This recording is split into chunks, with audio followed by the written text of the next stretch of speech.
Boa noite, professor Maurício. Gostaria que o senhor fizesse uma análise da partida de hoje. Boa noite. Eu creio que foram dois tempos distintos. Eu acho que no primeiro, o Mirassol foi um pouco melhor, nós demos um pouco de campo para eles e acabamos em alguns momentos dando muito espaço. No segundo, eu acho que a gente teve mais controle, conseguiu chegar mais vezes na baliza do Mirassol, conseguimos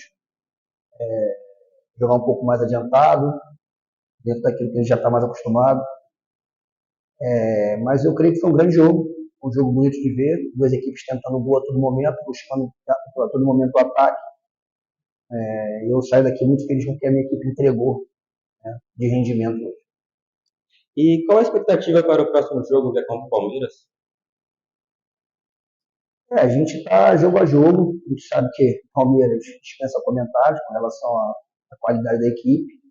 A gente precisa, nesses dias que nós vamos ter agora, analisar bem o elenco, recuperar os jogadores, né? Porque, mais uma vez, é redundante falar, mas os jogos estão atropelados, então a gente não tem muito tempo.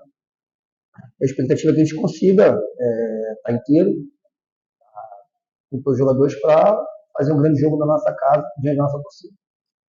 E até em relação à torcida, o clube fez promoção de ingressos, né? Para colocar um bom público. Qual a importância do torcedor nesse momento? Total. A gente, com certeza, vai ser muito mais forte com o apoio da nossa torcida. A nossa torcida tem visto, né, a dedicação do nosso grupo, tem visto como os jogadores têm se entregado a essa camisa, a esse clube. Eu não tenho a menor dúvida que no domingo eles vão estar lá botando o estádio.